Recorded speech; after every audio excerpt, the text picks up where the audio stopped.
Hello है सबैलाई नमस्कार भन्न चाहन्छु। यो चाहिँ कर्णाली प्रदेशको राजधानी सुर्खेत जिल्लामा रहेको घण्टाघर पार्क हो। निकै सुन्दर देखेको छ, निकै राम्रो देखेको छ।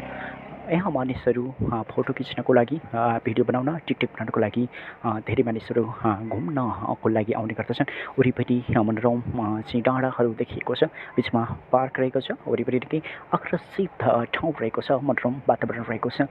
यहाँ मानिसहरू घुम्नको लागि टाढा टाढाबाट पनि आउने गर्दछन्। कर्णाली प्रदेशको राजधानी सुर्खेत जिल्लामा चाहिँ घुम्न पर्ने धेरै ठाउँहरू रहेको छ र त्यसमध्येको यो चाहिँ घण्टाघर पार्क हो। तपाईँलाई कस्तो लाग्छ? तपाईँलाई राम्रो लाग्छ भने आएर घुम्न सक्नुहुन्छ। तपाईँ यदि सुर्खेत आएको बेला यो ठाउँ चाहिँ छुटाउनै नहुने ठाउँहरूमा रहेको छ। कर्णालीको घण्टाघर पार्क रहेको छ, निकै मुटुमै रहेको छ। यो बजार नजिकै रहेको छ, त्यो टाढा पनि रहेको छैन। तपाईँ आउँदै हुनुहुन्छ भने यहाँ चाहिँ घुमेर जानुहोला भन्न चाहन्छौँ हामी। र एकचोटि घुम्नै पर्ने ठाउँ रहेको छ।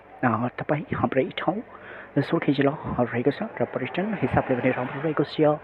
यदि तपाईँ सुर्खेत आउँदै हुनुहुन्छ भने यो ठाउँ घुम्नुहोला भन्न चाहन्छु। र तपाईँलाई यो सुनेर धेरै धेरै धन्यवाद भन्न चाहन्छु।